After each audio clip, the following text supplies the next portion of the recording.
Hello everyone, welcome to my channel Gurus Mantra coaching classes. आज की date है 4 मार्च 2023 और आज सीबीएसई बोर्ड का साइंस का पेपर समाप्त हुआ है।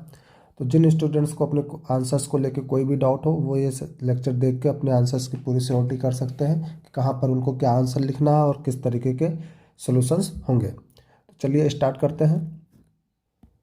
ये सेट 3 का सोल्यूशंस है कि सेट 3 का ओके कुछ क्वेश्चंस अलग सेट में डिफर किए हैं तो उसको हम लोग बाद में अलग से डिस्कस कर लेंगे। कई सारे क्वेश्चंस आपके सेम रहेंगे, मैक्सिमम क्वेश्चंस चांसेस है वो सेम टू सेम रहे। जहाँ पे कुछ डिफरेंसेस है वहाँ पे हम आपको बता देंगे। तो ये पहला क्वेश्चन सेक्शन ए का ऑब्जेक्टिव टाइप का है। फर्स्ट क्वेश्चन है आपका, एक्सपेरिमेंट है emissions of brown fumes in a given experiment setup is due to. तो ब्राउन फ्यूम्स है किसका डिकम्पोजिशन हो रहा है, लेड नाइट्रेट का PbNO3 का, किसका PbNO3 का होल ट्वाइस। ओके, ये हमारा लेड नाइट्रेट हो गया। इसको क्या किया जा रहा है, हीट किया जा रहा है, हीट किया जा रहा है यानी थर्मल डिकम्पोजिशन होगा। क्या होगा, थर्मल डिकम्पोजिशन। ओके, अब यहाँ ऑप्शंस पे चलते हैं हम। ऑप्शंस में आप देखिए दो ऑप्शन आपका ऑक्सीडेशन दे रखा है, ऑक्सीडेशन वाले ऑप्शन यहाँ रॉन्ग हो जाएंगे। बचा थर्मल डिकम्पोजिशन, तो ए और बी में से कोई एक करेक्ट होगा। क्या दिया, लेड नाइट्रेट, किसका थर्मल डिकम्पोजिशन होगा, लेड नाइट्रेट का होगा, बिल्कुल सही है। Producers brown fumes of nitrogen dioxide, बिल्कुल। जब इसको आप हीट करके निकालेंगे तो ये आपको ब्राउन फ्यूम्स देता है नाइट्रोजन डाइऑक्साइड का, किसका, नाइट्रोजन डाइऑक्साइड। तो option A is the correct answer. Okay, बढ़ते हैं नेक्स्ट क्वेश्चन की तरफ। क्वेश्चन नंबर 2, एक्सपेरिमेंट है आपका, सेटअप दिया रहा है, पासिंग गैस, इसमें एक गैस पास किया जा रहा है। Produce in the reaction solution X, the solution X first क्या हो रहा है, first turns milky solution and then colourless. तो एक्स आपका कौन सा होगा, एक्स आपका हो जाएगा कैल्शियम हाइड्रोक्साइड। ओके, इसमें जब आप कार्बन डाइऑक्साइड मिलाते हैं तो ये कैल्शियम कार्बोनेट बनता है जो मिल्की होता है। क्या हो जाएगा, मिल्की होगा। लेकिन जब इसमें और ज़्यादा आप कार्बन डाइऑक्साइड मिक्स करते जाएंगे तो और ज़्यादा जब एक्सेस कार्बन डाइऑक्साइड हो जाता है तो ये हमारा कलरलेस हो जाता है। क्या हो जाएगा, कलरलेस हो जाएगा। क्लियर। अब इसके ऑप्शंस पे देखते हैं, ऑप्शंस क्या कहते हैं। ऑप्शंस कह रहे हैं it turns milky due to carbon dioxide gas liberated. Liberated नहीं होगा यहाँ पर, लिबरेटेड का मतलब हो जाता है निकलना। ठीक है, तो यहाँ गैस निकलती नहीं, गैस पास की जाती है। गैस जो कार्बन डाइऑक्साइड होगी ये हम लोग पास करते हैं। ओके, तो ये ऑप्शन आपका रॉन्ग हो गया। लिबरेटेड से रिलेटेड कोई भी ऑप्शन होगा वो रॉन्ग हो जाएगा। यहाँ भी लिबरेटेड है, ये भी रॉन्ग हो जाएगा। अब ऑप्शन बी और सी में आपको देखना है, it turns milky due to the formation of calcium carbonate on passing excess of carbon dioxide it becomes colorless due to the formation of calcium hydrogen carbonate which is soluble in water। Next option C में क्या कहता है, it turns milky due to passing of carbon dioxide. जी हाँ, ये बात बिल्कुल सही है। और it turns colourless as further passing carbon dioxide, ये भी बात एकदम सही है। और हाइड्रोजन कार्बोनेट जो फार्म होता है ये सॉल्युबल इन वाटर होता है। तो ऑप्शन नंबर सी यहाँ पर करेक्ट होगा। क्लियर। होप करते हैं आप लोगों का ये ऑप्शन सही गए होंगे क्योंकि ये सब इजी क्वेश्चंस हैं। क्वेश्चन नंबर 3 की तरफ बढ़ते हैं। क्वेश्चन नंबर 3 है, आपको एक टेबल दिया गया acidic basic solutions 4 different solutions के। ठीक है, और इसके पीएच दे रखे हैं, पीएच वैल्यू दे रखा है और आपको बताना है कि कौन सा ऑप्शन यहाँ पर करेक्ट होगा। तो lemon juice orange colour, pH paper का कलर ऑरेंज कर देता है और अप्रॉक्सीमेट पीएच वैल्यू 3 है। बेसिक नेचर जी नहीं, अगर पीएच 3 होगा तो ये एसिडिक नेचर होना चाहिए। कौन सा नेचर होना चाहिए, एसिडिक नेचर होना चाहिए। नेक्स्ट मिल्क ऑफ मैग्नीशिया है, मिल्क ऑफ मैग्नीशिया ये आपका कलर पीएच ब्लू कह रहा है। पीएच पेपर का कलर ब्लू और पीएच वैल्यू 10 और बेसिक नेचर है तो बेसिक होगा। तो रेड लिटमस पेपर को क्या करेगा, रेड को कन्वर्ट कर देगा किसमें, ब्लू में। जो ये ऑप्शन आपका करेक्ट लग रहा है, ऑप्शन बी। अगले ऑप्शंस देख लेते हैं। गैस्ट्रिक जूस रेड कलर दे रहा है पीएच वैल्यू, इसका मतलब ब्लू को रेड में कर रहा होगा, लेकिन इसका पीएच वैल्यू गलत लिखा हुआ है। यहाँ पीएच वैल्यू अप्रॉक्सीमेटली 1 के आसपास होता है इसका पीएच वैल्यू, तो ये यहाँ पर गलत दिया है तो ये ऑप्शन भी गलत हो जाएगा। और प्योर वाटर का, ठीक है, ये येलो कलर नहीं होगा। ठीक है, प्योर वाटर येलो कलर में नहीं देगा तो ये ऑप्शन भी आपका रॉन्ग हो जाएगा। तो ऑप्शन नंबर बी यहाँ पर करेक्ट आंसर होगा। Okay, milk of magnesia colour of pH paper blue colour, approximate pH value 10 होगा और nature of solution basic. Clear. Next question की तरफ बढ़ते हैं। Question number 4। क्वेश्चन नंबर 4 आपका MnO2 ये बैलेंसिंग से रिलेटेड दिया गया है। एक्स वाई और जेड का इसी सीक्वेंस में आपको बताना है कि कौन सा वैल्यू होगा। यहाँ पर हम लोग क्लोरीन देखते हैं, क्लोरीन 2 और 2 यहाँ 4, 4 क्लोरीन हो रहा है, तो यहाँ पर एक्स की वैल्यू कितनी होनी चाहिए 4। तो ऑप्शन ए या बी, सी या बी करेक्ट होगा, तो ऑप्शन डी और ए तो यहाँ पर रॉन्ग हो चुके। अब हाइड्रोजन की बात करते हैं, हाइड्रोजन यहाँ 4 हो जाएगा, तो यहाँ पर वाई की वैल्यू 2 होनी चाहिए तभी ये 4 होगा, तो वाई की वैल्यू 2 यहाँ नहीं, ऑप्शन नंबर सी हमारा करेक्ट हो जाएगा।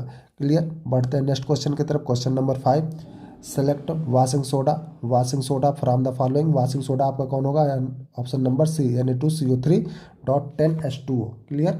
ये तो इजी क्वेश्चन था, सबका सही गया होगा।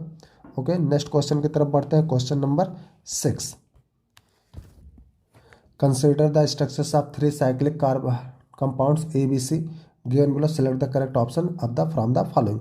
ओके, तो ये 3 ऑप्शन है A, B और C, तीनों दिए हैं, साइक्लिक है हाइड्रोकार्बन्स। साइक्लिक्स में A and C are isomers of hexane, बिल्कुल नहीं होंगे। A और C आइसोमर्स अगर कहेंगे, आइसोमर्स यहाँ पर आप कार्बन कंपाउंड्स को देखेंगे तो 6 कार्बन के साथ कितने हाइड्रोजन हो रहे हैं, 2, 4, 6, 8, 10, 12। ओके, C6H12 हो रहा है यहाँ पर। और अगर C के हम बात करें तो C में H कितना हो जाएगा, यहाँ पे H की वैल्यू 2, 3, 4, 2, 6 और 2, 8, तो H8 हो गया। तो यहाँ देखिए इसके फार्मूले में डिफरेंस आ रहा है, तो अगर फार्मूले में डिफरेंस हो रहा है तो ये आइसोमर्स नहीं होंगे, तो ऑप्शन ए यहाँ पर गलत हो जाएगा। क्लियर।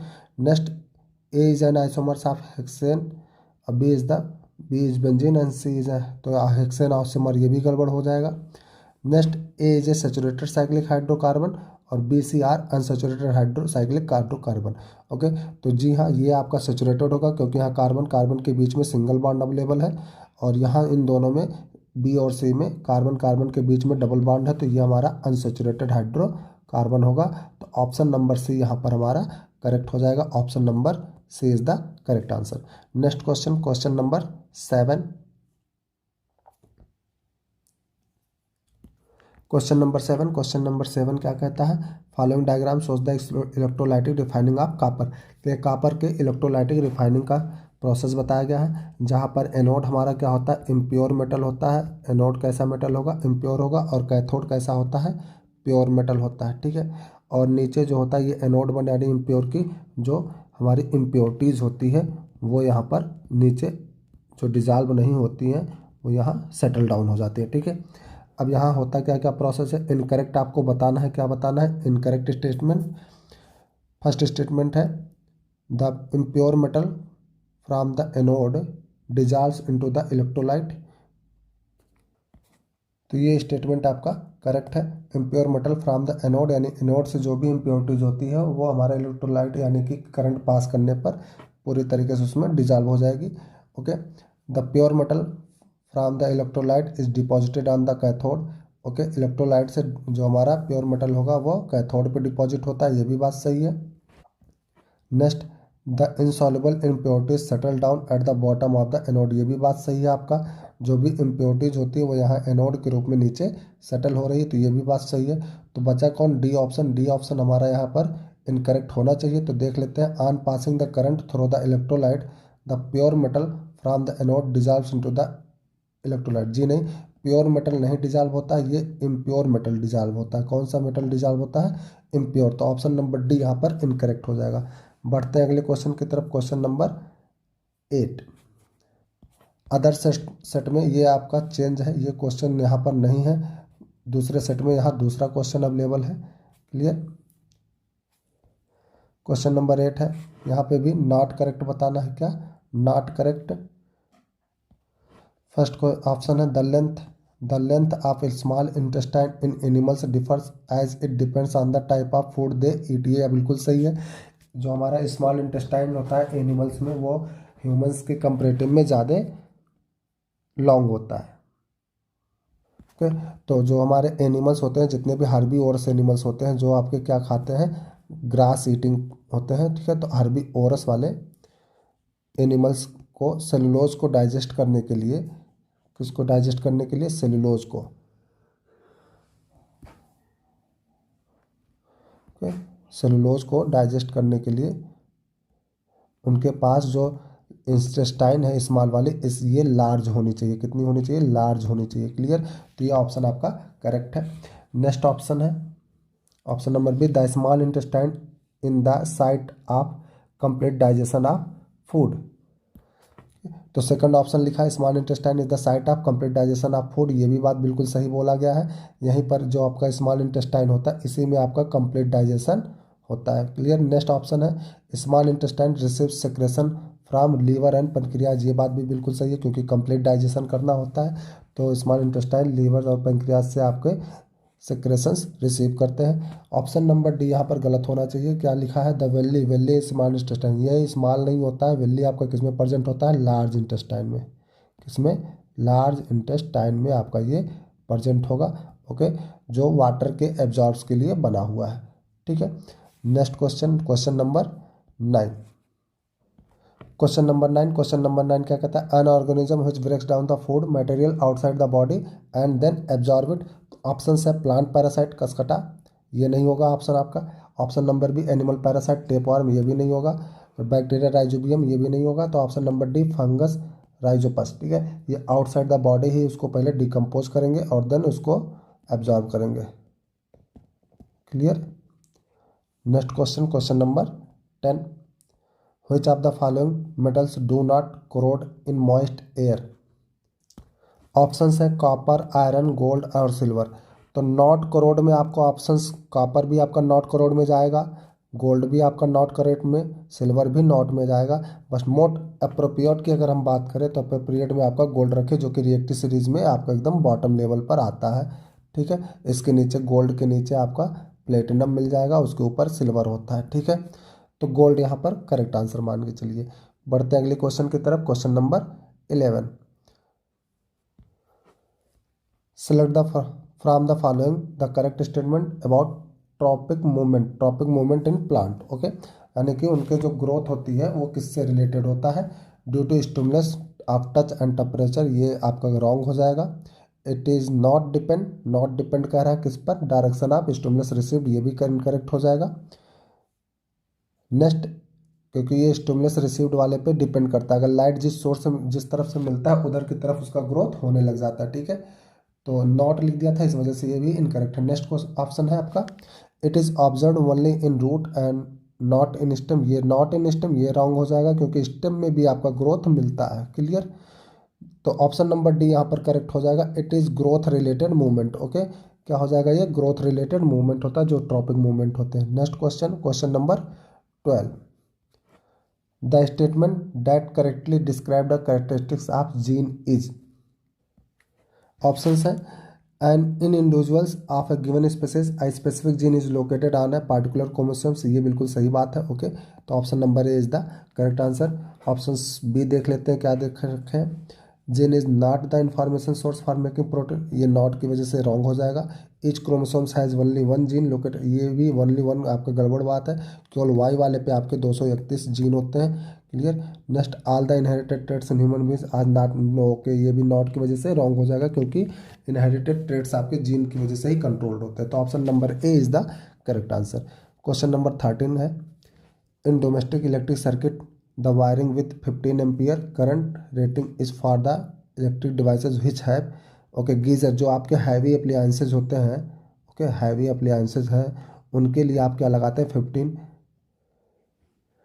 15 एम्पियर के करंट के रेटिंग का वायर लगाते हैं। तो option number A is the correct answer हो जाएगा। ओके, बाकी आपका कोई फैन वगैरह चलाना है तो वो आप लो एम्पियर के भी वायर वहाँ पे इस्तेमाल कर सकते हैं। तो option A is the correct answer. Next question, question number 14। Question number 14 क्या कहता है, इफ फोर आइडेंटिकल रेसिस्टेंस, कितने हैं कैसे रेसिस्टर्स हैं, आइडेंटिकल हैं यानी सब एक जैसे होंगे, कितने हैं, ईच ऑफ 8 ओम। ओके, तो 8 ओम के फर्स्ट कनेक्टेड इन सीरीज, तो सीरीज में कनेक्ट होंगे तो टोटल रेसिस्टेंस कितने हो जाएंगे, 8 4 जा 32 ओम। क्लियर, तो ये आपका सीरीज का रेसिस्टेंस हो जाएगा, आर एस की value 32 ohm. Next, effective resistance R S हो गया, आर एस 32 ओम हो गया। Then connected in parallel, parallel में कनेक्ट हो जाएंगे तो 8 ओम को 4 से डिवाइड कर दीजिए तो 2 ओम ईच आ जाएगा, तो आर पी की वैल्यू हो जाएगा 2 ओम। ओके, आपको बताना क्या है, effective resistance R P, then ratio of R S upon R P, तो 32/2 ये हो जाएगा 16 ओम ओम नहीं आएगा, ओम से ओम कैंसिल हो जाएगा, तो रेशियो 16 हो जाएगा। Option number D is the correct answer. Next question, question number 15। Okay, question number 15 क्या कहता है, resultant magnetic field at point P situated Midway between the two parallel files placed horizontally each करेंगे steady current I, यानी एक fix current I यहाँ पर चल रहा है, इसमें भी और इसमें भी। ठीक है, तो दोनों करंट करेंगे कंडक्टर में आपका फिक्स करंट चल रहा है। पी पर आपको बताना है कि क्या होगा मैग्नेटिक फील्ड। ओके, तो इसमें आप राइट हैंड थंब रूल लगाइए, right hand thumb rule. Okay, तो जब आप यहाँ राइट हैंड थंब रूल लगाएंगे तो पी पॉइंट पर जो आपका मैग्नेटिक फील्ड आएगा वो ऐसे आएगा नीचे से ऊपर की तरफ, और इस पे जब आप लगाएंगे तो ये नीचे से इस डायरेक्शन में हो जाएगा, नीचे से ऊपर। ओके, तो दोनों डायरेक्शन यहाँ पर अपोजिट होने लग जाएंगे। दोनों डायरेक्शन कैसे होंगे, अपोजिट हो जाएंगे। तो अपोजिट डायरेक्शन में जब मैग्नेटिक फील्ड जाएगी तो पी पॉइंट पे जो मैग्नेटिक फील्ड बनेगा कैसा बन जाएगा, जीरो। तो option number C is the correct answer. Okay, next question की तरफ बढ़ते हैं, क्वेश्चन नंबर 16।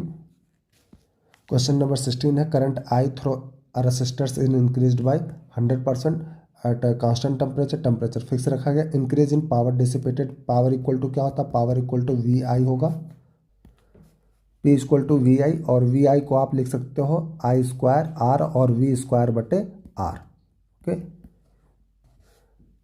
अब यहाँ पे कौन सा हम फार्मूला यहाँ इस्तेमाल करेंगे ये यहाँ पे ध्यान देना है। यहाँ पर देखिए वोल्टेज के बारे में कुछ नहीं कहा गया, तो ये वाला काम नहीं कर सकते, जहाँ वी आई का कॉन्सेप्ट इस्तेमाल करना होगा। करंट दे रखा है, इंक्रीज कर रहा है, तो करंट अगर इंक्रीज कर रहा है तो आपको फार्मूला लेना है पावर का आई स्क्वायर आर का।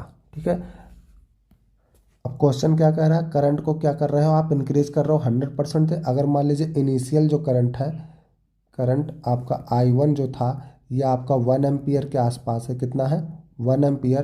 तो 100% बढ़ाने का मतलब वो 1 एम्पियर और बढ़ा दिया गया, तो 1 एम्पियर और बढ़ा दिया जाएगा, तो फाइनल करंट जो आपका आएगा, फाइनल करंट ये आ जाएगा 2 एम्पियर। क्लियर, अब 2 एम्पियर के हिसाब से पावर कितना डिसिपेट होगा, यहाँ पर पावर इक्वल टू हो जाएगा 2 एम्पियर का स्क्वायर करेंगे तो ये आपका बन गया 4 आर। ठीक है, जो कि इनिशियल वाले से 4 टाइम ज़्यादा है, यानी कि फाइनल पावर आपका बन रहा है, final power equal to 4 I square R. ठीक है, तो नेक्स्ट आपका 4 टाइम हो रहा है, तो 4 टाइम अगर ये हो रहा है तो कितना इंक्रीज करना है, क्या बताना है आपको, इंक्रीज इन पावर। तो इंक्रीज जो आएगा, इंक्रीज इन पावर यह आ जाएगा 3 I स्क्वायर आर, और 3 I स्क्वायर आर का मतलब हो जाएगा 300% इसने इंक्रीज किया है। तो option number C is the correct answer. Next question, question number 17 to 20 जो आपका असर्शन और रीजन पर बेस्ड क्वेश्चंस हैं। ओके, अगर आपके बोथ जो असर्शन है और रीजन दोनों ट्रू होंगे और आर जो है करेक्ट एक्सप्लेनेशन होगा तो ऑप्शन ए टिक करना है। अगर बोथ असर्शन और रीजन ट्रू होंगे but reason is not the correct explanation of A, तो बी ऑप्शन, और A is true but R is false, और A is false but R is true. Okay, तो option number D correct करना है। तो बढ़ते हैं क्वेश्चन नंबर 17 की तरफ। क्वेश्चन नंबर 17 असर्शन में क्या लिखा है, genes inherited from the parents decide the sex of a child, ये बिल्कुल सही है, ये आपका क्या है, ट्रू है।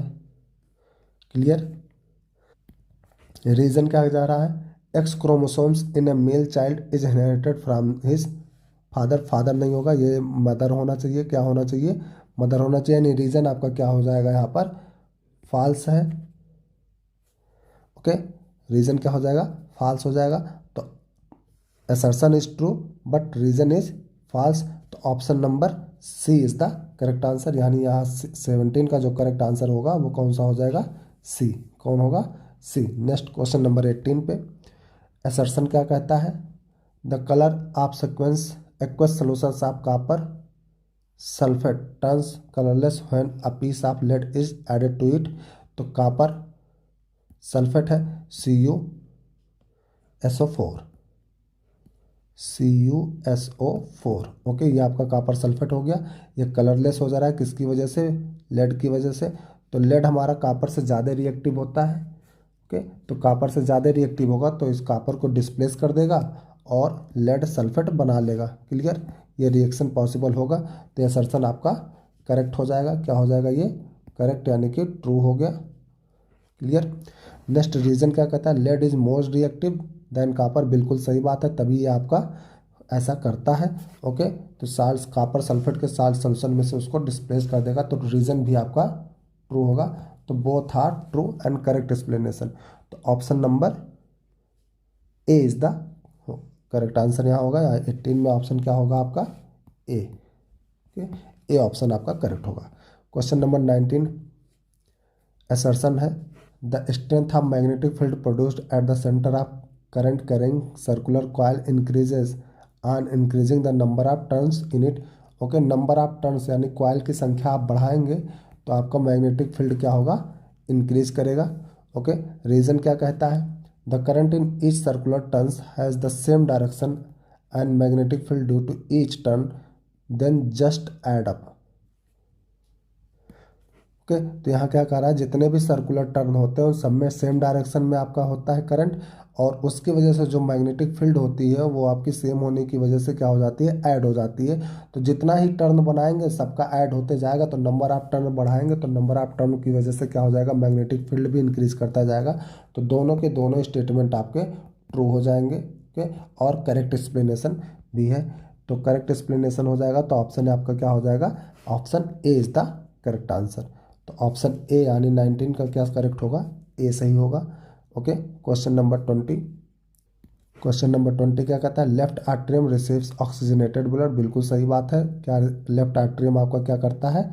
ऑक्सीजनेटेड ब्लड करता है। जैसे मान लीजिए ये आपका आर्ट्रियम होगा, ये लेफ्ट आर्ट्रियम हो गया। ओके, ये कैसा ब्लड रिसीव करेगा? ऑक्सीजनेटेड फ्रॉम पल्मोनरी वेल, यानी ये स्टेटमेंट आपका क्या हो जाएगा? ट्रू हो जाएगा। राइट आर्ट्रियम, ये आपका राइट आर्ट्रियम हो जाएगा। Okay, right atrium transfers deoxygenated blood to the left right ventricle, इसको ट्रांसफर करता है, बिल्कुल सही बात बोला है। राइट वेंट्रिकल को ये आपका डीऑक्सीजनेटेड ब्लड ट्रांसफर करेगा, which pumps it to the lungs for the oxygenation. Okay, दोनों स्टेटमेंट आपके सही हैं, बट करेक्ट एक्सप्लेनेशन नहीं है। दोनों एक दूसरे से कोई लेना देना नहीं है, तो दोनों स्टेटमेंट यहाँ पर ट्रू बनेगा, but reason is not the correct explanation for the assertion। Okay, तो option number B is the correct, कि both A and R are true but R is not the correct explanation of A. Okay, तो option number B यहाँ पर correct होगा, तो इसका solution हो जाएगा बी। ओके, बढ़ते हैं अगले क्वेश्चन की तरफ। सेक्शन बी यहाँ पर स्टार्ट हो जाता है।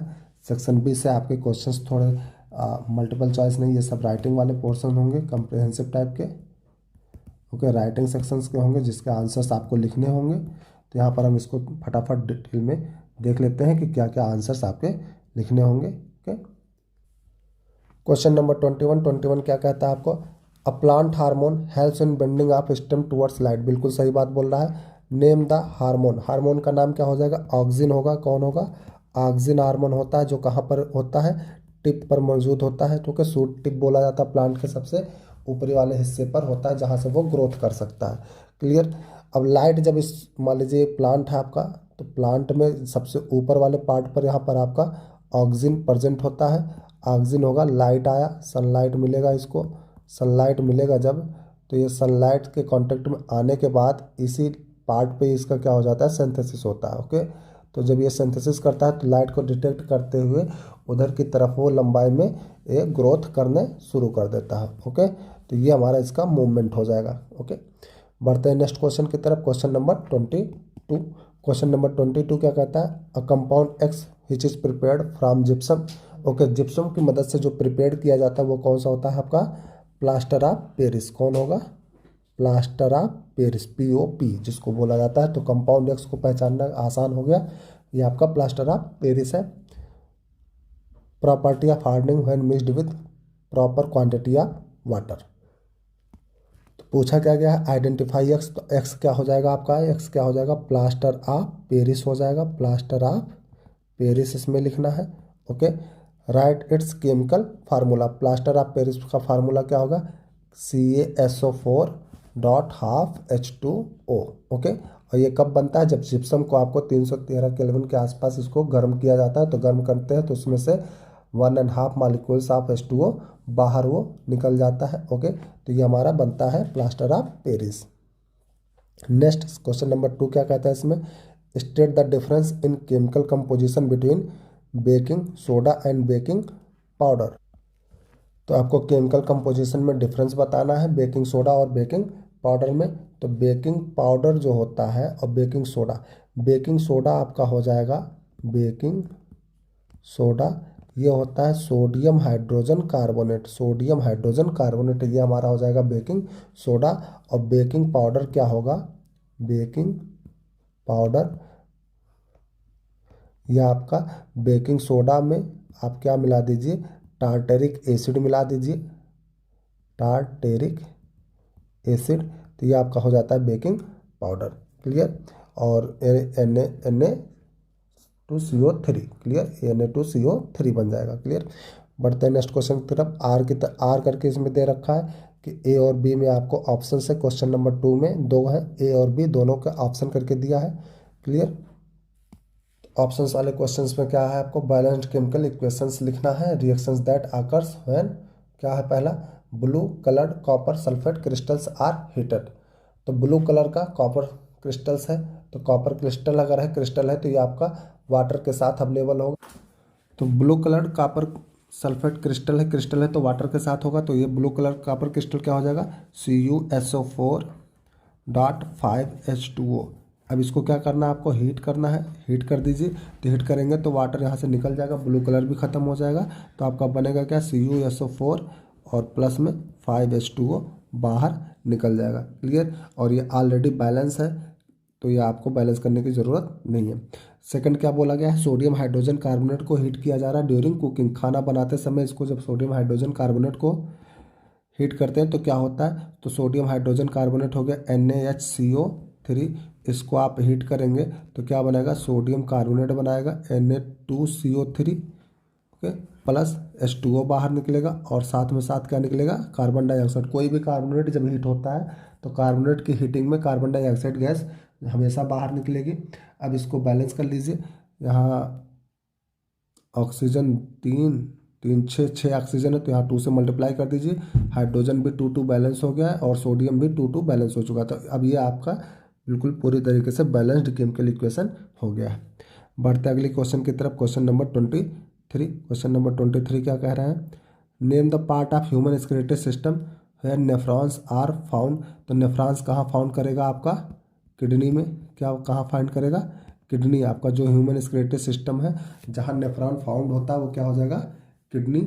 Next, right the structure and functions of nephron. तो नेफ्रॉन आपका फिल्टर करने के काम आता है। स्ट्रक्चर वगैरह आप उम्मीद है आप लोग कर लिए होंगे क्योंकि बहुत ही इजी क्वेश्चन था, तो इसका स्ट्रक्चर वगैरह आप बना लिए होंगे। ओके। नेक्स्ट क्वेश्चन नंबर 24 है, write the constituent of solder alloy. तो मेन कॉन्स्टिट्यूएंट्स जो होते हैं सोल्डर एलॉय के, ये कौन से हो जाएंगे, लेड होंगे और टिन होंगे। लेड और टिन आपका सोल्डर एलॉय का मेन कॉन्स्टिट्यूएंट्स होता है। Okay. Property of solder makes it suitable for building of liquid. इसकी मेल्टिंग पॉइंट बहुत ही कम होती है तो लो मेल्टिंग पॉइंट इस पर बताएंगे। ओके, जिसके थोड़ी सी भी हीट पाने के बाद ये इजीली मेल्ट हो जाता है। और कौन सी प्रॉपर्टी होती है इसकी, इसकी एक प्रॉपर्टी होती है कंडक्टिविटी भी बनाए रखता है। क्या बनाए रखता है, कंडक्टिविटी भी बना रहता है। तो कंडक्टर भी ये होता है, ठीक है, इलेक्ट्रिसिटी का कंडक्टर भी होगा। ओके, तो ये दो मेन प्रॉपर्टीज है जो इसको हम लोग यूज करने के लिए हेल्पफुल बनाता है। क्लियर। क्वेश्चन नंबर 25 की तरफ बढ़ते हैं। Why is damage to the ozone layer is cause for concern. Okay, तो कंसर्न से क्यों होता है, क्योंकि ये प्रिवेंट करता है, ओजोन लेयर प्रिवेंट करता है किसको, यूवी रेज को ये प्रिवेंट करता है। अल्ट्रावायलेट रेज जो सन से निकल के आते हैं तो ओजोन लेयर उसको प्रिवेंट करने का काम करता है। और steps being taking to limit this damage, तो ये क्या करना है आपको, पॉल्यूशन फ्री करना पड़ेगा, यानी लो पॉल्यूशन करना होगा या पॉल्यूशन लेस करना पड़ेगा। ठीक है, और प्लांटेशन करिए। ठीक है, प्लांटेशन, ये सब स्टेप आपसे होंगे जो कि आपको क्या करना है, इसके डैमेज को प्रिवेंट करने का, लिमिट करने का काम करेगा। Okay. Next question number 26। Question 26 का narrow beam X Y of white light is passing through the glass prism ABC shown in the diagram. Trace it at your answer sheet and show the path of the emergent beam. Okay, तो यहाँ से जब white light आपका निकलेगा तो ये कैसे bend होगा, ये आपके 7 कलर्स में बेंड हो जाएंगे। ओके, और 7 कलर्स में ये बेंड होके इधर की तरफ ऐसे ये इमर्ज हो जाएगा। क्लियर। और जो पाथ बनेगा ये विप की ओर करके आपका बन जाता है। ओके, तो ये आपको पूरा बनाना था व्हाइट लाइट करके, और आपको name the phenomena observe. Okay, phenomena observe क्या बताए, ये स्पेक्ट्रम ऑफ लाइट बन जाता है। क्या बन जाता है, स्पेक्ट्रम ऑफ लाइट है, जो 7 कलर होता है, 7 कलर का ये बैंड बन जाएगा। ओके, जिसको किसने दिया था, न्यूटन ने दिया था। किसने दिया था, न्यूटन ने। Okay, state its cast dispersion of white light होता है, क्या हो जाता है ये, डिस्पर्सन ऑफ व्हाइट लाइट। ठीक है, बढ़ते हैं अगले क्वेश्चन की तरफ। Question number 27। अच्छा, 26 में आपको और भी क्वेश्चंस दिए गए हैं, आर करके दिया है। ओके, आर करके यहाँ पर देख लेते हैं क्या बताया गया यहाँ पर। It is observed that the power of an eye to see nearby objects always as far of objects diminishes with age. Okay, तो नियर बाई ऑब्जेक्ट और साथ ही साथ में कहाँ पर फार यानी दूर की वस्तु, दोनों की दोनों खराब हो रही हैं। तो मायोपिया और हाइपरमेट्रोपिया दोनों से प्रॉब्लम होगा, मायोपिया एंड हाइपरमेट्रोपिया। ओके, दोनों से प्रॉब्लम होगा, और दोनों से प्रॉब्लम रिलेटेड वालों को क्या बोला जाता है, प्रेस बायोपिया। क्या बोला जाएगा, प्रेस बायोपिया। ठीक है, और प्रेस बायोपिया वाले का करेक्शन के लिए क्या कर देते हैं, बाईफोकल। तो रीजन ऑफ द एफ क्या होता है, ओल्ड एज वाला हो जाता है, ओल्ड एज में होता है। ठीक है, ओल्ड एज में क्या होता है, मसल्स वीक हो जाती हैं। ओके, मसल्स वीकनेस होता है, इसी वजह से हमारा वर्क नहीं कर पाता है। क्लियर। डिफेक्ट, डिफेक्ट को आइडेंटिफाई करना है, आइडिया आ जाएगा प्रेस बायोपिया, डिफेक्ट हो जाएगा, और डायग्राम बना के आपको इसको करेक्ट कर देना था। ठीक है, तो बाईफोकल लेंस का इस्तेमाल करना था, बाईफोकल लेंस का इस्तेमाल करना है, जिसमें ऊपर का हिस्सा आपका कॉनकेव होगा। ऊपर का हिस्सा कैसा होगा, कॉनकेव होगा।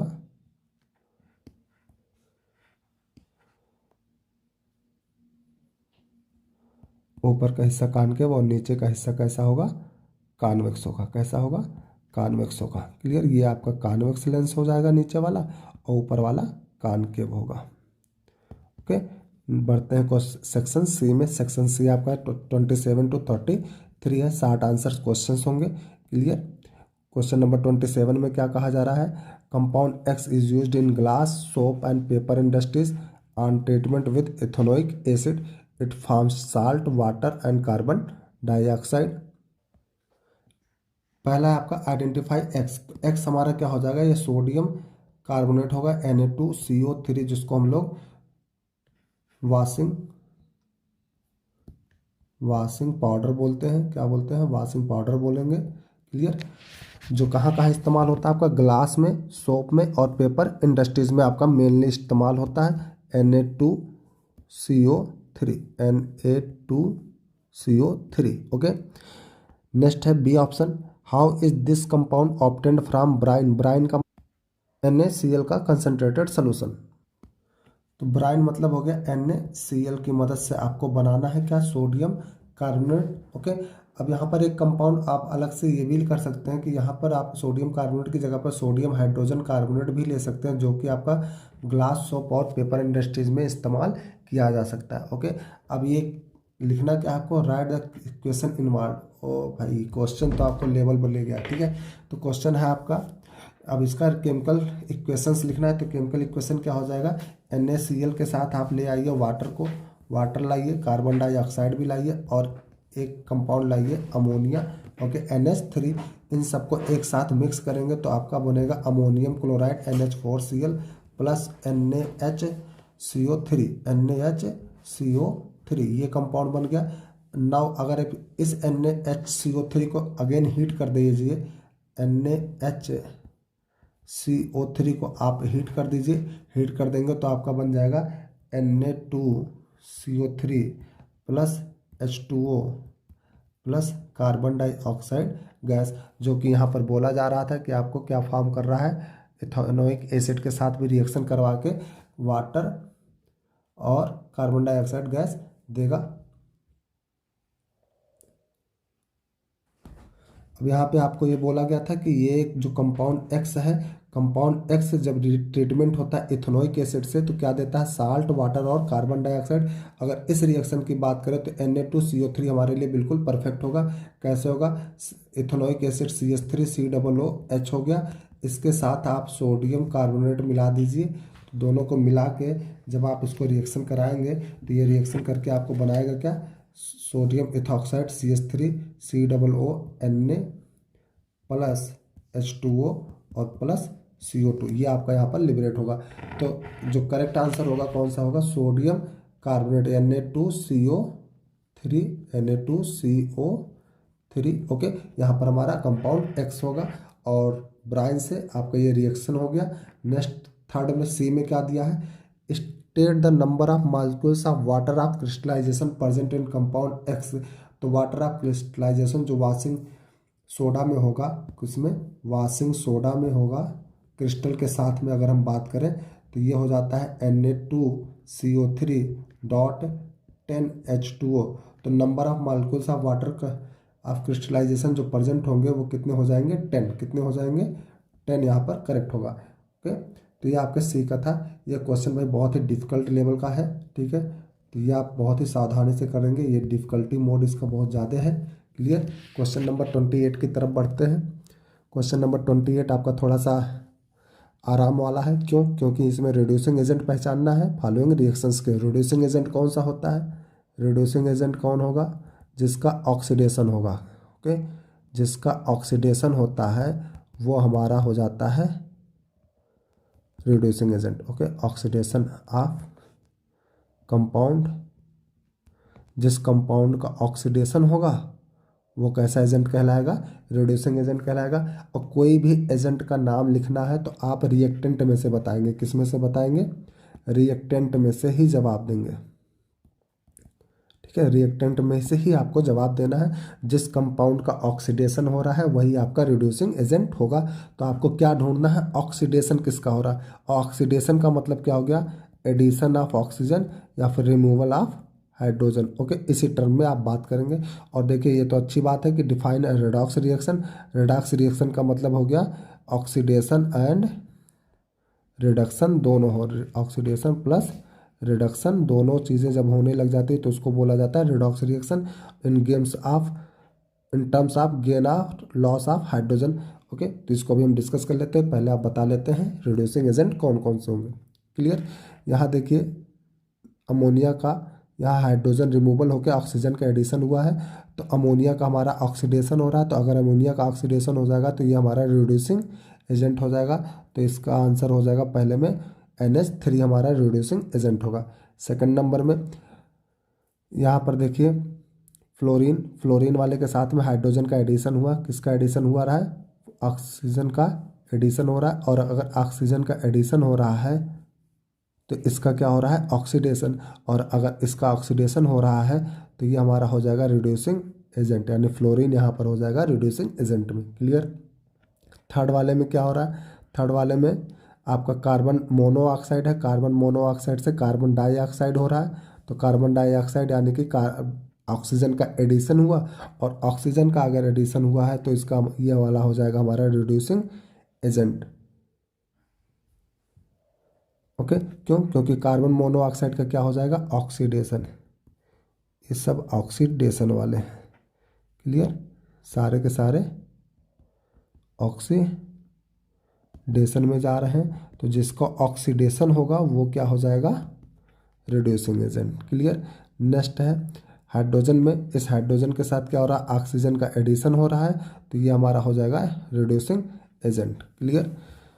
बी ऑप्शन, बी वाले पार्ट पे इस पे बात करते हैं। रिडॉक्स रिएक्शन, ऐसा रिएक्शन जिसमें ऑक्सीडेशन और रिडक्शन दोनों के दोनों एक साथ होते हैं उनको बोला जाता है रिडॉक्स रिएक्शंस। और ऑक्सीडेशन में क्या होगा आपका, ऑक्सीजन का एडिशन, ऑक्सीजन का एडिशन या रिमूवल ऑफ हाइड्रोजन। ओके। और रिडक्शन में क्या होगा, रिडक्शन में आपका रिमूवल ऑफ ऑक्सीजन या फिर एडिशन ऑफ हाइड्रोजन। और ऑक्सीडेशन में भी हम बता चुके हैं आपको, ऑक्सीजन का एडिशन या फिर रिमूवल ऑफ हाइड्रोजन। क्लियर, ये आपको यहाँ पर जवाब में लिखना था। बढ़ते हैं अगले क्वेश्चन की तरफ, क्वेश्चन नंबर 29। क्वेश्चन नंबर 29 में क्या कहा जा रहा है, स्टूडेंट है wants to project the image of candle flame on screen of 60 centimetre. तो ये स्क्रीन हो गया, यानी इमेज डिस्टेंस यानी कि वी की वैल्यू हो गई 60 centimetre in front of the mirror, यानी कि फ्रंट ऑफ द मिरर में होगा तो लेफ्ट साइड में यानी कि निगेटिव में ही रहेगा -60 centimetre. By keeping the candle at a distance of 15 centimetre from its pole. तो पोल से 15 सेंटीमीटर पहले बोल रहा है, यानी ऑब्जेक्ट डिस्टेंस हो जाएगा -15 centimetre. Clear. Name the type of mirror use. तो मिरर कौन सा हो जाएगा, ये आपका कॉनकेव मिरर होगा। कौन सा मिरर होगा, कॉनकेव मिरर। ओके, क्योंकि कॉनकेव मिरर में ही आपका ऑब्जेक्ट सेम साइड में ही पूरा बनाता है। ये मान लीजिए आपका कॉनकेव मिरर हो गया, ये पोल, ये फोकस, ओके, और ये आपका सेंटर। ओके, तो यहाँ पर अगर कोई ऑब्जेक्ट ऐसे रखा हुआ है तो इस ऑब्जेक्ट का इमेज आपको इस तरफ ऐसे बनेगा। ठीक है, और ये कहाँ बन रहा है आपका 60 सेंटीमीटर पे, यानी ये डिस्टेंस आपका 60 सेंटीमीटर पर रियल और इन्वर्टेड इमेज फॉर्म करेगा। ओके, नेक्स्ट क्या पूछा गया, आपको कैलकुलेट करना है magnification of the image produce. Magnification M की वैल्यू क्या हो जाएगी, magnification equal to -v/u।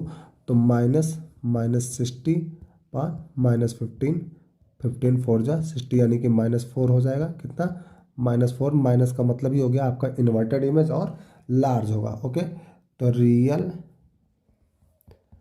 Inverted and extra large बनेगा आपका इमेज। ओके, एक्स्ट्रा लार्ज बनेगा। क्लियर। नेक्स्ट क्या बोला है, distance between object and its image. Distance between object and image, object और इमेज के बीच में डिस्टेंस बताना है। तो ये डिस्टेंस आपका है 15 और ये डिस्टेंस है आपका 60। तो दोनों के बीच का जो डिस्टेंस होगा ये हो जाएगा 45 सेंटीमीटर। कितना, 45 सेंटीमीटर। तो इसका आंसर हो जाएगा 45 सेंटीमीटर। क्लियर। रे डायग्राम बनाना, तो रे डायग्राम यहाँ पहले से हम बता चुके हैं, तो ये आपका रे डायग्राम हो जाएगा। बढ़ते हैं अगले क्वेश्चन की तरफ, क्वेश्चन नंबर 30। क्वेश्चन नंबर 30 में क्या आ रहा है, state the role of ATP in cellular respiration. ये आपका स्टोर्ड एनर्जी होता है इन बॉडी ऑफ प्लांट या animal. Okay, stored energy, okay, क्या हो जाएगा, एटीपी होता है जो आपको इमरजेंसी में, यानी कि जब कोई आप एक्स्ट्रा वर्क करते हैं, एक्स्ट्रा वर्क या कोई एक्सरसाइज वगैरह कर रहे हैं, ठीक है, जहाँ आपको ज़्यादा ऑक्सीजन वगैरह लेवल की ज़रूरत होती है, आपको एक्स्ट्रा एनर्जी की ज़रूरत होती है, तो उस समय आपका ये एटीपी वहाँ पर इस्तेमाल होता है। क्लियर। तो इसका आंसर ये हो जाएगा। नेक्स्ट है, what ensures sufficient exchange of gases in plant. तो सफिशिएंट गैसेस एक्सचेंज जो होगा प्लांट में वो किस चीज़ पर डिपेंड करता है, आपके लाइट पर डिपेंड करेगा। किस पे, लाइट पे डिपेंड करेगा, पोर्स पर डिपेंड करेगा, अमाउंट ऑफ गैस जो एक्सचेंज होने वाला है, यानी कार्बन डाइऑक्साइड गैस हो गया, वाटर परसेंट जो उसके बॉडी के अंदर है, जो उसका ट्रांसपिरेशन वगैरह होने वाला होता है, तो इन सब चीज़ों पर वो आपका डिपेंड करेगा आपका गैसेस। ओके, जो इंस्ट्रूमेंटल पोर्स वगैरह हो गया, जो लाइट उस पर पड़े कि सफिशिएंट लाइट आ रहा है कि नहीं आ रहा है, कार्बन डाइऑक्साइड गैस उसके पास गैस है या नहीं है, इन सब चीज़ों पे वो डिपेंड करेगा। नेक्स्ट है, थर्ड पार्ट क्या दिया है, state the condition on which the direction of diffusion of gases in plant depends on. State the condition on which the direction of diffusion of gases in plants depend on. ये आपका pressure gradient हो जाएगा, pressure होगा, concentration भी हो जाएगा। ठीक है, तो इन सब पर आपका क्या होता है, diffusion of gases in plant में डिपेंड होता है। क्लियर। नेक्स्ट क्वेश्चन आर करके दे रखा, आर में क्या दिया है, what is the internal energy reserve in plant and animals. Plant और एनिमल्स में जो इंटरनल एनर्जी रिजर्व होती है वो कौन हो जाएगी, एटीपी हो जाएगी। कौन हो जाएगी, ATP, adenosine triphosphate. Clear. Next, how does plant perform photosynthesis if their stomata remains close during the day. तो डे के टाइम पे ये क्या करते हैं, जो इंटरमीडिएट बना होता है फूड का, ओके, इंटरमीडिएट फॉर्म होता है ये, जो कि एक फॉर्म होता है एसिड में कन्वर्ट होकर प्रेजेंट रहता है, और इसी को वो एट नाइट में बना लेते हैं, इन द नाइट में नाइट में बनाते हैं। नाइट में क्या होता है, कार्बन डाइऑक्साइड इनटेक करेगा, कार्बन डाइऑक्साइड इनटेक करेगा और कार्बन डाइऑक्साइड की मदद से क्या करते हैं कि इंटरमीडिएट एसिड के रूप में कन्वर्ट करके ये स्टोर कर लेते हैं और रेस्ट ऑफ द प्रोसेस ये इन द डे आवर में कंप्लीट करते हैं। क्लियर। इसके स्टेम में आपका क्लोरोफिल होगा, कहाँ होगा, स्टेम के अंदर क्लोरोफिल होता है कि इसके लीफ में नहीं होता। लीफ कन्वर्ट होती हैं in the form of spikes यानी कि कांटों के रूप में। Clear. Next question, question number 31 क्या कहता है, state the rule use to find the force acting on a current carrying conductor placed in a magnetic field. तो फोर्स फाइंड करने के लिए आप क्या करते हैं, फ्लेमिंग लेफ्ट हैंड रूल लिखना है। क्या लिखना है, फ्लेमिंग लेफ्ट हैंड रूल, जो कि क्या कहता है, फ्लेमिंग के लेफ्ट हैंड में मिडिल फिंगर हो गया, फोर फिंगर और ये आपका थंब हो गया। ठीक है, तो ये डायरेक्शनल होते हैं। थंब आपका किस डायरेक्शन में होता है, फोर्स की वजह होता है। थंब किस डायरेक्शन में होगा, फोर्स के डायरेक्शन में। किधर, फोर्स हो गया थंब वाला। और मैग्नेटिक फील्ड यानी कि फर्स्ट फिंगर हमारा किधर हो जाता है, मैग्नेटिक फील्ड की डायरेक्शन में रखते हैं। ठीक है, और जो मिडिल फिंगर है ये आपको किस डायरेक्शन में रखना है, करंट की डायरेक्शन में। क्लियर। तो करंट के डायरेक्शन में जब इसको हम लोग प्लेस करते हैं मिडिल फिंगर को, और फर्स्ट फिंगर को किधर, मैग्नेटिक फील्ड की डायरेक्शन में प्लेस करिए, तो जो आपका थंब ओरिएंटेशन देगा वो किधर देता है, फोर्स का डायरेक्शन। क्लियर। सेकंड इसमें क्या दिया है, given below are 3 diagram showing the entry of an electron in the magnetic field, identify the case in which the force will be maximum minimum respectively. Okay, तो maximum कहाँ पर होगा, यहाँ पर देखिए मैग्नेटिक फील्ड और इलेक्ट्रॉन के direction में एंगल कितना बन रहा है, 90 डिग्री। तो फोर्स इक्वल टू होता है BIL sine theta.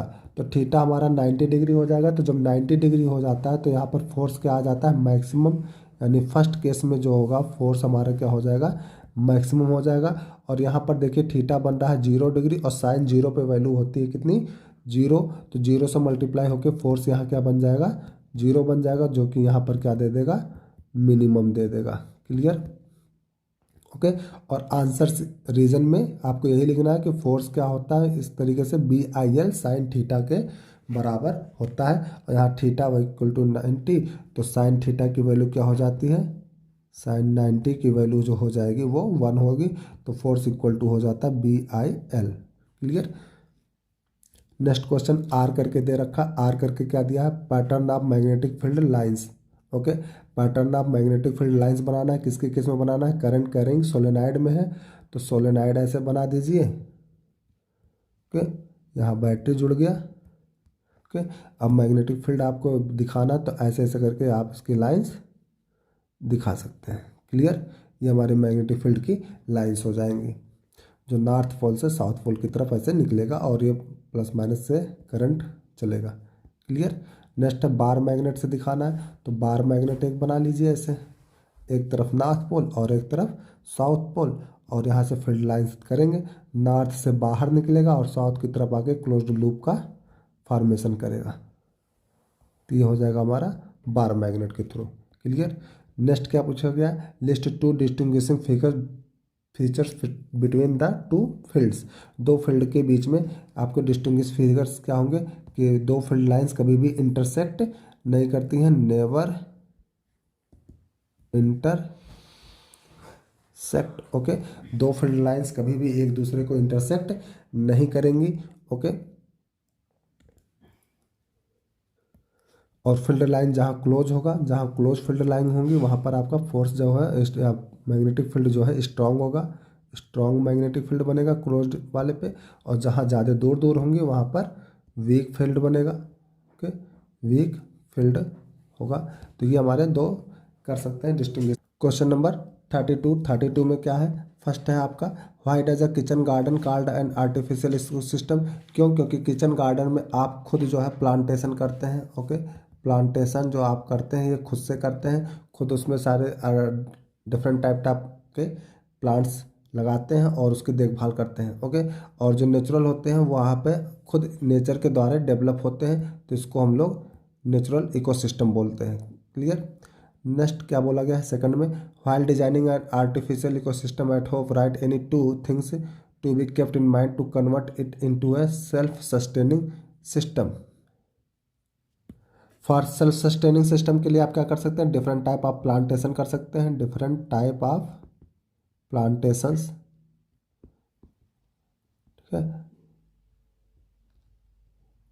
Different type of plantations and animals भी कर सकते हैं, ओके, जो अलग अलग वहाँ पर सस्टेन करें और हर सीजन में वो कैपेबल रहे अपने आप को फार्म करने के लिए, ठीक है। नेक्स्ट क्वेश्चन की तरफ बढ़ते हैं। क्वेश्चन नंबर बी, आर करके दिया है ये, तो यहाँ पर ये वाला कर सकते हैं आप।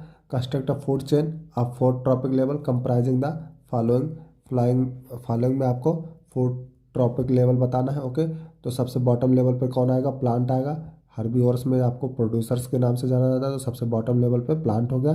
नेक्स्ट आप पर प्लांट को खाने के लिए रैट हो गया, रैट को खाने के लिए स्नेक हो गया और स्नेक को खाने के लिए हॉक हो गया। तो ये आपका ज़्यादा इजी था, क्लियर। तो आप ये वाला ऑप्शन कर सकते थे।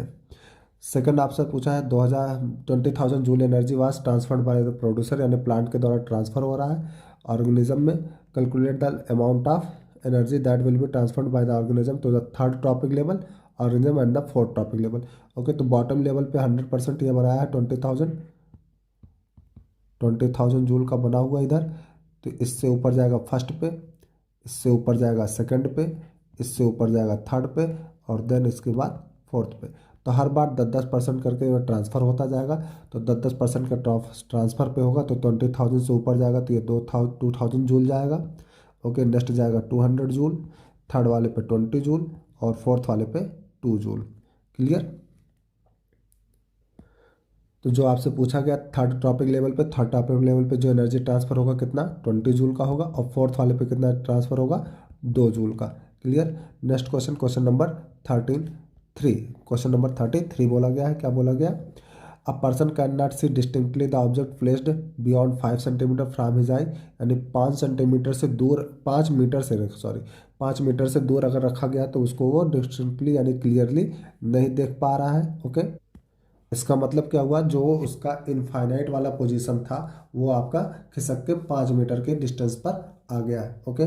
Name the defect of vision, यानी ये क्या कर रहा है, जो इनफाइनाइट पर है उस पोजीशन को नहीं देख पा रहा है। अगर इनफाइनाइट वाली पोजीशंस को नहीं देख पा रहा है यानी कि दूर की चीज़ों को नहीं देख पाता है, और दूर की चीज़ों को नहीं देख पाता है इसका मतलब नज़दीक की चीज़ों को देख रहा है, नज़दीक की चीज़ों को देख रहा है, तो डिफेक्ट का नाम हो जाएगा मायोपिया। कौन सा डिफेक्ट हो जाएगा, मायोपिया डिफेक्ट हो जाएगा, क्लियर।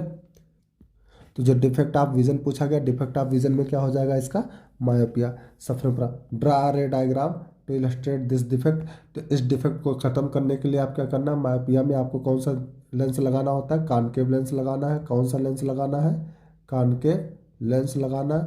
और ये कैसे करेक्ट होगा, रे डायग्राम से देख सकते हैं। रे डायग्राम कैसा होगा इसका, रे डायग्राम में आप इसको बड़े आसानी से समझ सकते हैं। जैसे ये ह्यूमन आई का लेंस हो गया, ठीक है, ये हमारा आई का रेटिना हो गया।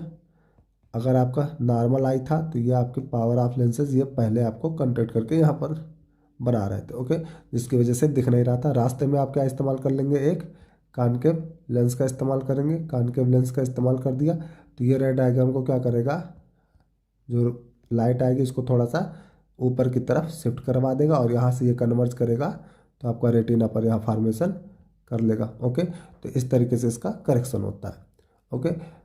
List 2 possible causes, 2 possible causes क्या होंगे, पॉसिबल कॉजेज क्या क्या हो सकता है। पहला कॉज क्या हो सकता है ये कि इलोंगेशन इन आईबॉल कर्वेचर, इलोंगेशन इन आईबॉल कर्वेचर हो जाएगा, ओके। दूसरा काज क्या हो सकता है इसमें, दूसरा काज क्या होगा कि increase in focal length, increase in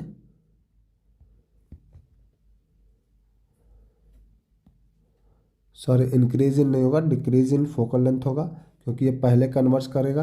तो पहले कन्वर्ज करेगा तो डिक्रीज इन फोकल लेंथ होगा, okay. Decrease in focal length, decrease in focal length होगा, ओके। तो ये 2 पॉसिबल काजेस होंगे। और करेक्शन करने के लिए कौन सा लेंस इस्तेमाल करेंगे, कॉनकेव लेंस का इस्तेमाल करेंगे, clear.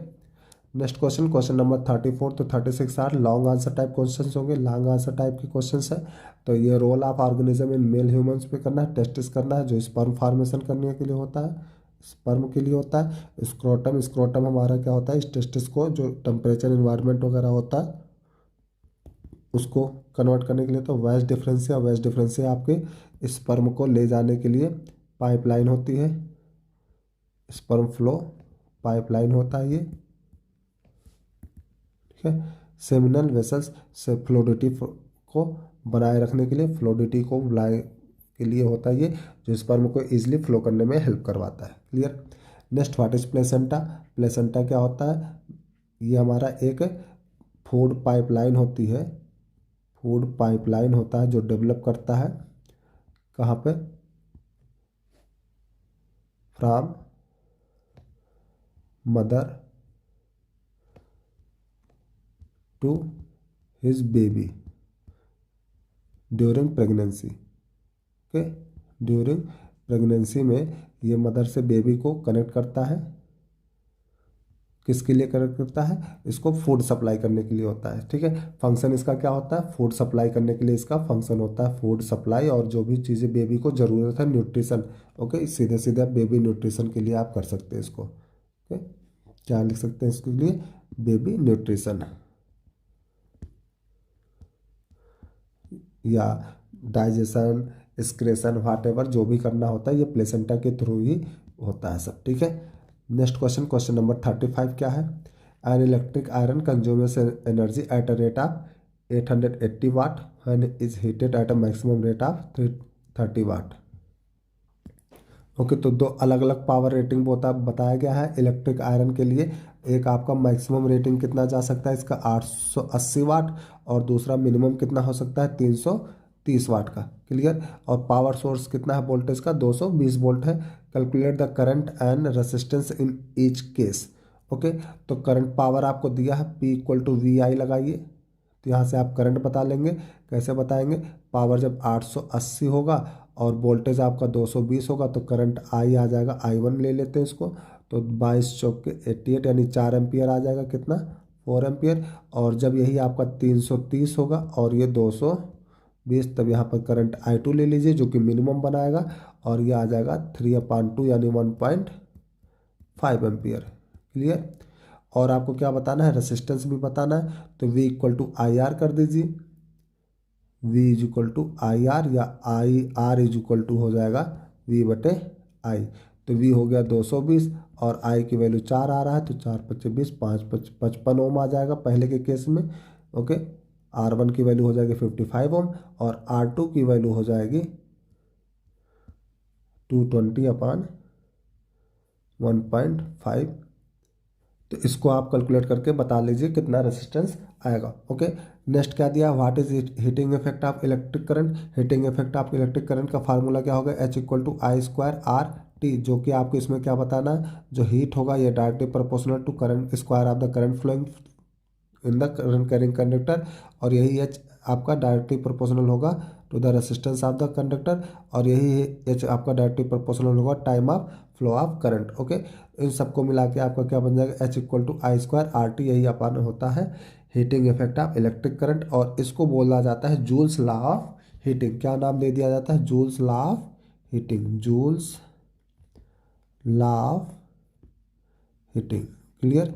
Next question, question number C है आपका, find an expression for the amount of heat produced when a current passes through the resistance of the for some time. ये आपका एक्सप्रेशन हो जाएगा H equal to I square R T, यही expression आपको उसमें भी फाइंड करना है। ओके, नेक्स्ट आपको क्वेश्चन नंबर 36 देखना है, क्या कहा गया है, A saturated compound A belong to the homologous series of alcohol, alcohol की होमोलोगस सीरीज से बिलोंग करता है। इसमें क्या बोला गया, on heating A with concentrated sulphuric acid at 443 kelvin it forms an unsaturated compound B with molecules mass 28 U। Okay, क्या बोला गया, द कंपाउंड बी, बी के लिए बोला गया on addition of 1 mole of hydrogen, 1 mole of hydrogen in the presence of nickel changes to a saturated hydrocarbon C. Okay, तो इसमें बताना क्या आपको आइडेंटिफाई करना है, ए बी सी को आइडेंटिफाई करना है। तो ए बी सी आपके क्या क्या होंगे, तो ए के लिए आप क्या हो जाएगा, एथेनॉल हो जाएगा। कौन सा हो जाएगा कंपाउंड, ए आपका एथेनॉल, जो कि अल्कोहल का एक होमोलोगस अल्कोहल हो जाएगा। कौन सा हो जाएगा, ये C2H5OH हो गया। इसको जब हीट किया जाएगा किसके प्रेजेंस में, H2SO4 के प्रेजेंस में, H2SO4 के प्रेजेंस में। और ठीक है, और कितने टेम्परेचर पर हीट किया जाएगा, ये 443 केल्विन पर। तो ये क्या बनाता है, एक अनसेचुरेटेड कंपाउंड बनाएगा जिसका नाम हो जाएगा ethene, CH2 double bond CH2। और क्या बाहर निकल के आता है, H2O बाहर निकल जाएगा। तो आपका कंपाउंड ए हो गया एथेनॉल। ओके, या नेक्स्ट आपको कंपाउंड बी पहचानना है। कंपाउंड बी के लिए आपका हो जाएगा ethene. And third one is क्या दिया है, कंपाउंड बी को फिर से एडिशन किया जा रहा है, यानी इथीन को आप फिर से इथेन में बदल सकते हैं। किसकी मदद से, हाइड्रोजनेशन करके। 1 मोल ऑफ हाइड्रोजन के निकल के प्रेजेंस में इसको फिर से हीट कर दिया जाए तो क्या मिल जाएगा आपका, ये CH3CH3 बन जाएगा। ठीक है, निकल कैटलिस्ट के प्रेजेंट में, कैटलिस्ट। ओके, तो आपका ABC आपको पहचानना था, तो सी हो जाएगा हाइड्रो, ये हमारा सेचुरेटेड हाइड्रोकार्बन सी बन गया। ठीक है, तो ये आपके कंपाउंड ए बी एंड सी यहाँ पर पता चल गया। नेक्स्ट क्वेश्चन इसमें क्या पूछा गया, write the chemical equation showing the conversion A into B, जो मैंने आपको बता दिया है यहाँ पर, ए टू बी का कन्वर्जन है ये। Okay, next, what happens when compound C undergoes combustion. Compound C जब आप इसको कम्बसन करेंगे तो आप C2H6 इसको कम्बसन करेंगे। कम्बसन करने का मतलब ऑक्सीजन के प्रेजेंस में उसको गर्म किया जाएगा, हीट किया जाएगा, बर्न किया जाएगा। तो ऑक्सीजन के प्रेजेंस में जब इसको आप बर्न करेंगे तो क्या देगा आपको, तो बर्निंग करने पे आपको क्या क्या मिलेगा, कार्बन डाइऑक्साइड मिलेगा, वाटर भी बाहर निकल जाएगा और हीट एंड लाइट भी मिलेगी। ठीक है, हीट एंड लाइट भी आपका यहाँ पर बाहर निकलेगा। तो ये हो जाएगा आपका compound C undergoes on combustion. Okay, next क्या दिया है, state 1 industrial application of hydrogenation reaction. 1 industrial application लिखना, हाइड्रोजनेशन रिएक्शन। हाइड्रोजनेशन रिएक्शन आपका यही वाला था जो सेकंड यहाँ पर बी से सी में कन्वर्जन हुआ है, इसको बोला जाता है hydrogenation of carbon compound. Okay, carbon compound का ये हाइड्रोजिनेशन हो गया। ठीक है,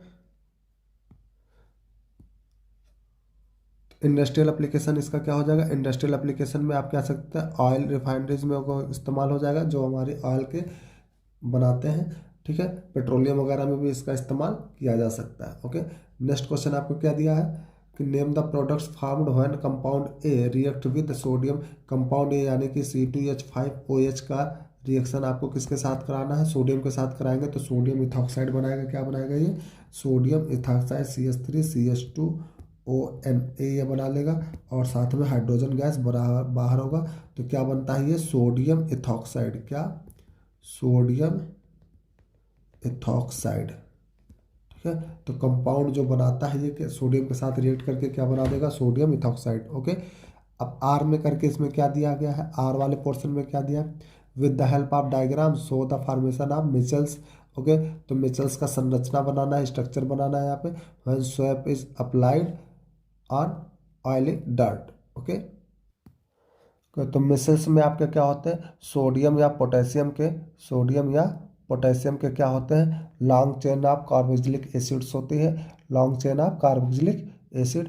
तो इसकी संरचना, इसकी स्ट्रक्चर बनती है। स्ट्रक्चर्स में आपके क्या होते हैं, बीच में मान लीजिए डार्ट हो गया, जैसे ऑयल वगैरह हो गया। अब इस ऑयल से ये जुड़े होंगे हमारे लास्ट में सोडियम वाले प्लस वाले।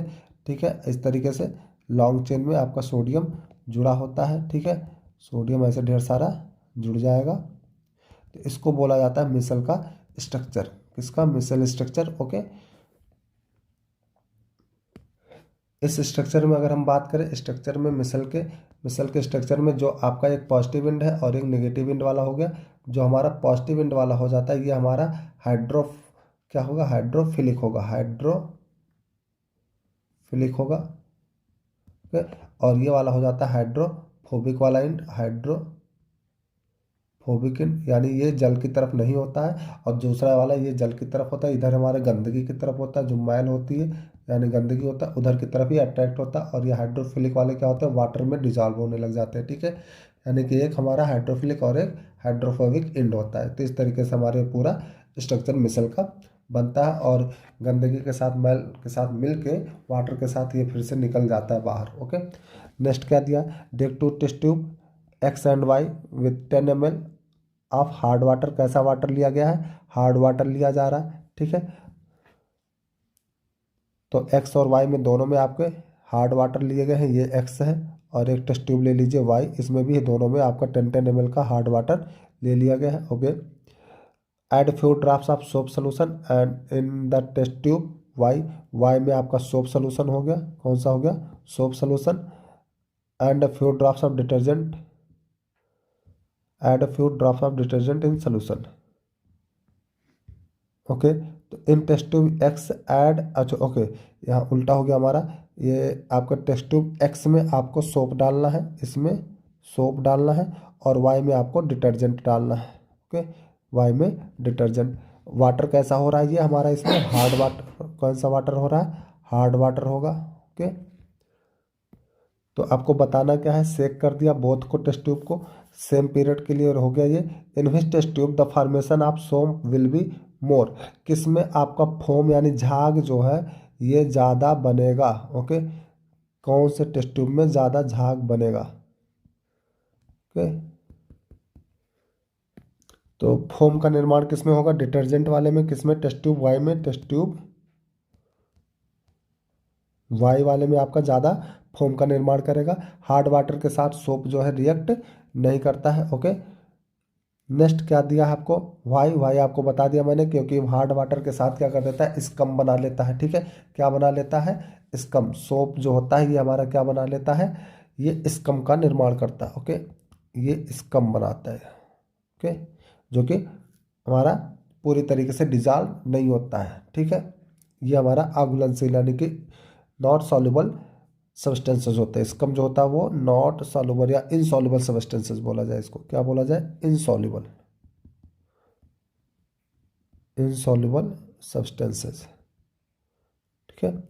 नेक्स्ट क्या दिया, in which test tube is curdy solid form. तो सॉलिड किस में फॉर्म होगा, एक्स में, टेस्ट ट्यूब एक्स वाला होगा, एक्स टेस्ट ट्यूब होगा, ठीक है। और वाई बता दिया मैंने, क्योंकि हार्ड वाटर है और सॉप के साथ कर रहा है, तो सॉप में आपका क्या होगा, ये हमारे हार्ड वाटर के साथ क्या बना देते हैं, मैग्नीशियम के सॉल्ट बना लेंगे या फिर कैल्शियम के सॉल्ट बना के स्कम का निर्माण कर लेते हैं। ओके। जबकि अगर हम डिटर्जेंट की बात करें, डिटर्जेंट में आपका क्या हो जाता है, ये हमारा सल्फोनिक साल्ट होता है।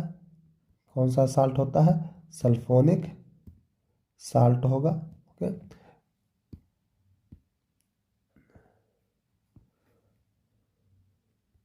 ठीक है। तो सल्फोनिक साल्ट या फिर हम उसको अमोनियम साल्ट भी बोल सकते हैं, अमोनियम साल्ट भी बोला जाता है। तो अमोनियम साल्ट क्या करता है, स्कम बनाने में हेल्प नहीं करता है, वो बिल्कुल पूरी तरीके से सॉल्युबल हो जाता है, क्लियर।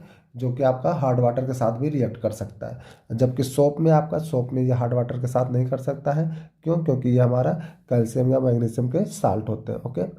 नेक्स्ट को सेक्शन, सेक्शन ई में आते हैं, जो 37 to 39 है। ओके। केस बेस्ड ये क्वेश्चंस होते हैं, और केस बेस्ड क्वेश्चंस को आप बहुत इजीली कर सकते हैं इसमें, क्योंकि ये पूरा पूरा आपको थ्योरेटिकल करके बता देता है कि कौन सी चीज़ें कहाँ कहाँ है। ओके। यहाँ पर देखिए मेंडल के इनहेरिटेंस के लेकर दिया गया है। क्वेश्चन को डायरेक्ट रीड करते हैं, क्या लिखा गया है, right any two pairs of contrasting characteristics of P plant used by Mendel other other than those mentioned above. Okay. तो मेंडल के दो कंट्रास्टिंग पेयर्स आपको और बताने हैं जो इसमें नहीं जिक्र किए गए। जैसे आपको दो होते हैं, ठीक है, दो कलर में थे, कलर में दो लिया गया है, ठीक है। और शेप में दो शेप लिया गया है, ठीक है। तो कलर में आप क्या कर सकते हैं, ग्रीन और येलो की बात करेंगे, कौन सा, ग्रीन और येलो का बात करेंगे। और ग्रीन के दो शेप हो जाएंगे आपके, एक राउंड शेप बनेगा और एक रिंकल्ड शेप बनेगा, ठीक है, राउंड और रिंकल्ड। और उसी तरीके से येलो के भी दो बनेंगे, राउंड और रिंकल्ड, ठीक है। तो जो यहाँ पर नहीं दिया गया है, ठीक है, उसका हम यहाँ पर नाम लिख लेंगे। जैसे कौन सा नहीं दिया है, यहाँ पर आपको दिया गया है having round and yellow seed, round और येलो, राउंड और येलो ये दिया है, तो रिंकल्ड येलो आप एक ले लीजिए। और एक क्या दिया गया है, plants having wrinkled and green, wrinkled और ग्रीन दिया है, तो राउंड और ग्रीन ले लीजिए, ठीक है। तो इसका आंसर क्या हो जाएगा आपका, दोनों आंसर क्या हो जाएगा,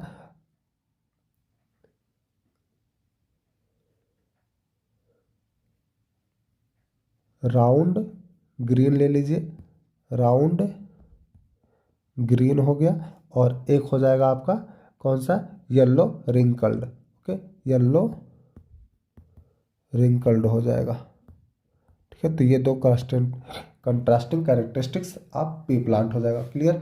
नेक्स्ट क्या दिया है, differentiate between dominant and recessive trait. Dominant trait कौन सा होता है, जो आपका निकल के बाहर दिखाई देता है, ये अपीयरेंस वाले होते हैं। कौन से होते हैं, अपीयर होते हैं। और रिसेसिव हमारे क्या हो जाते हैं, वो छुप जाते हैं, ओके, वो छुप जाए गए होते हैं, क्लियर। डोमिनेंट को कैपिटल टीटी से दिखाया जा रहा था, जो कि आपके लॉन्ग ट्रेट्स लॉन्ग प्लांट वाले थे, और इसको स्मॉल टीटी से दिखाया जा रहा है, क्लियर। तो इसके केस में भी आप डोमिनेंट और रिसेसिव का बहुत ज़्यादा बता सकते हैं, ठीक है। तो ये इसका पूरा का पूरा जो F1 F2 जनरेशन करा के आप पूरा क्लियरली देख सकते हैं, ओके। नेक्स्ट क्या दिया, state the ratio of combination observe in the seed F2 generation, okay, what do you interpret from this result. तो यहाँ पे आपको क्या बताना है कि observe in the seed F2 generation के आपको बताने हैं। तो F2 जनरेशन में जो रेशियो होता है वो 9:3:3:1 का रेशियो बनेगा, ओके, F2 जनरेशन का, क्लियर। F2 जनरेशन में 9:3:3:1 का बनेगा। और दिस रिजल्ट से आपको क्या मिलता है, इससे आपको क्या मिलता है, लॉ ऑफ इंडिपेंडेंट असॉर्टमेंट मिलेगा, law of independent assortment, clear. इसको आप एक्सप्लेन करके बता सकते हैं कि कोई एक ऐसा कैरेक्टरिस्टिक्स मिल गया जहां आप झुर्रीदार हरे बीज कर लेंगे, क्लियर।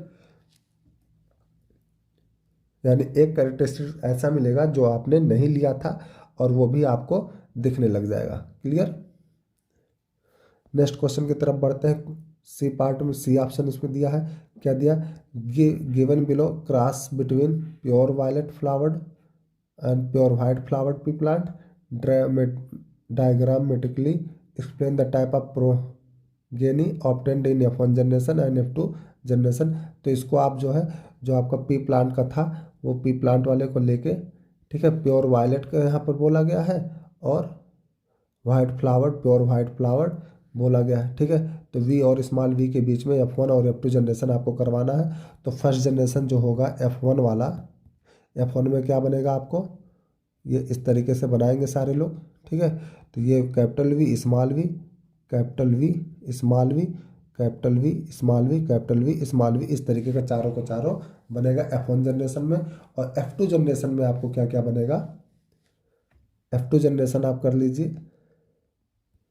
ठीक है। तो ये आपको बनेंगे capital V, capital V, capital V small V, capital V small V, और एक स्मॉल वी बनेगा, ठीक है। दोनों इस तरीके से आपके F2 जनरेशन के बन जाएंगे, ठीक है। तो ये F2 जनरेशन का हो जाएगा, okay.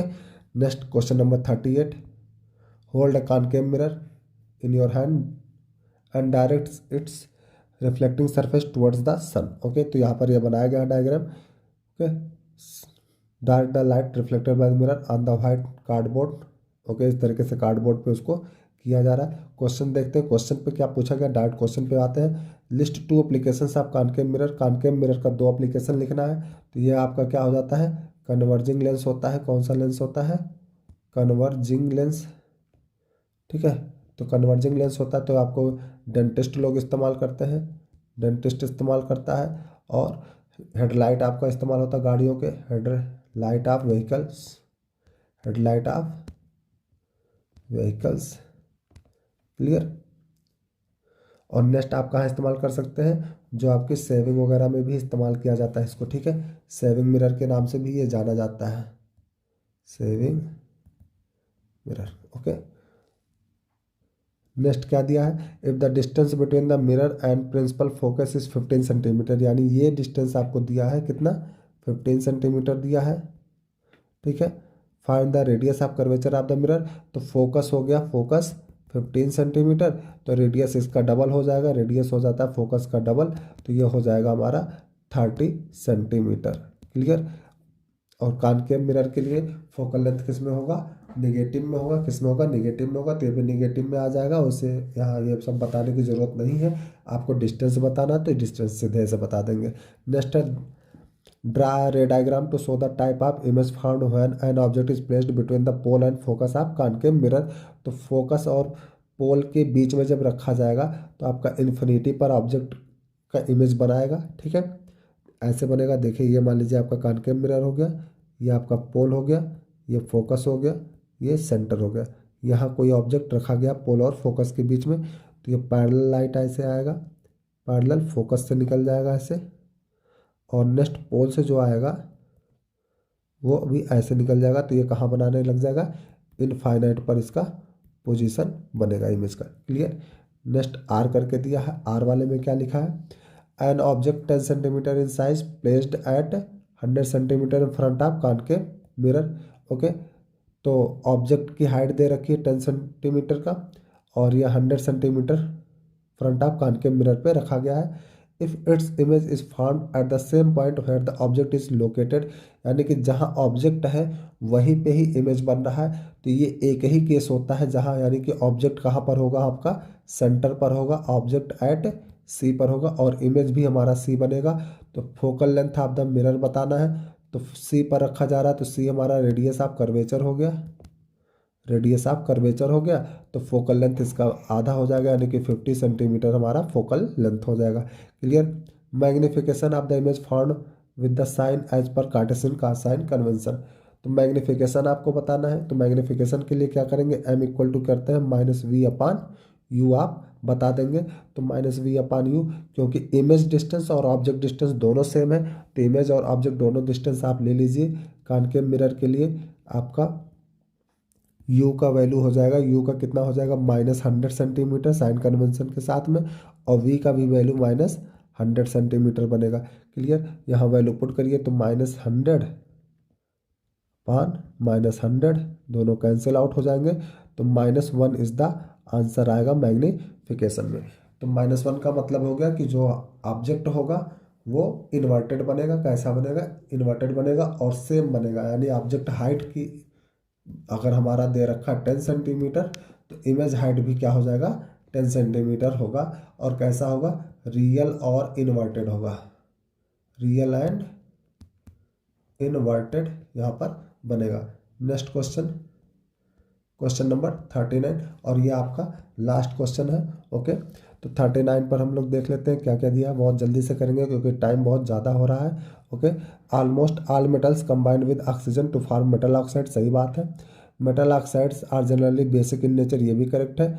But some metals oxide show both basic and acidic nature, यानी एम्फोटेरिक हो जाएगा ऑक्साइड। कैसा ऑक्साइड हो जाएगा, जो एसिडिक और बेसिक नेचर दोनों शो करता है, एम्फोटेरिक हो जाएगा। क्लियर। नेक्स्ट क्वेश्चन क्या पूछा गया आपसे, what happens when copper is heated in air. तो कॉपर को अगर एयर में हीट करेंगे तो क्या होगा, तो यहाँ पे क्या दिया गया है, reaction equation of reaction involve बताना है, यानी कॉपर का ऑक्सीजन के साथ रिएक्शन करा देना है, तो क्या बना देगा, कॉपर ऑक्साइड बनाएगा।